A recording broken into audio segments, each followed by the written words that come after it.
నా స్టైల్‌లో కొత్తిమీర పచ్చడి ఎలా చేయాలో నేర్చుకుందాం. 15 పచ్చిమిరపకాయలు, 3 టమాటాలు, కడిగి పెట్టుకున్న ఒక కట్ట కొత్తిమీర.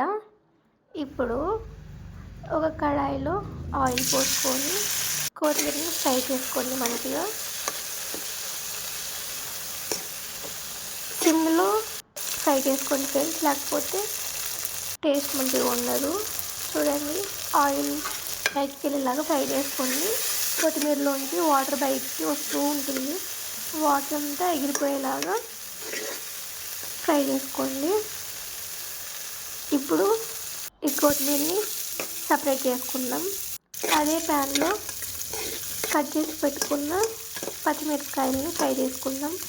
పచ్చిమిరపకాయలు ఎంత మంచిగా ఫ్రై అయితే టేస్ట్ అంత బాగా వస్తుంది. ఇదిగోండి, ఈ విధంగా ఫ్రై అయ్యాక ఒక 4 వెల్లుల్లిపాయలు వేసుకొని ఫ్రై చేసుకున్న ఒక 2 మినిట్స్.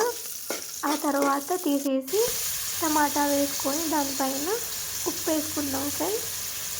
మంచిగా సాఫ్ట్గా కుక్ అయ్యేలాగా కుక్ చేసుకుందాము. మీరు వేయాలనుకుంటే ఇప్పుడే నిమ్మకాయ సైజులో అంతా చింతపండు కూడా వేసుకోవచ్చు. నేను లాస్ట్లో వేసాను ఫ్రెండ్స్. ఇప్పుడు ఈ మూడింటిని రోట్లో దంచుకుందాం. ఫస్ట్ కొత్తిమీరని దంచుకుందాము మెత్తగా, తర్వాత పచ్చిమిరపకాయలు వేసి దంచుకుందాం, తర్వాత టమాటా వేసి మెత్తగా దంచుకోండి ఫ్రెండ్స్. ఇప్పుడు మన కొత్తిమీర పచ్చడి రెడీ అయిపోయింది. ఇప్పుడు తాలింపు వేసుకుందాము. తాలింపు గింజలు, దంచి పెట్టుకున్న వెల్లుల్లిపాయలు ఒక 3 వేసి మంచిగా దోరగా వేయించాక చిప్పలాడినాక మనం రుబ్బి పెట్టుకున్న కొత్తిమీర పచ్చడిని ఇందులో వేసుకొని కలుపుకుందాము.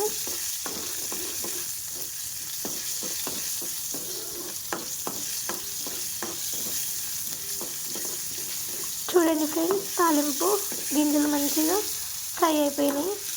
ఇప్పుడు పచ్చడిని వేసి పోపేసుకుందాము. కలిపేసుకోండి మంచిగా. 1 నిమిషం పాటు అట్లనే సిమ్ మీదనే ఉంచి కలిపేసుకోండి. తర్వాత బంద్ చేసి వేడి వేడి అన్నంతో సర్వ్ చేసుకుంటే టేస్టీ కొత్తిమీర పచ్చడి ఎంత తింటుంటే అట్లా వెళ్తూనే ఉంటుంది అన్నం. Bye friends.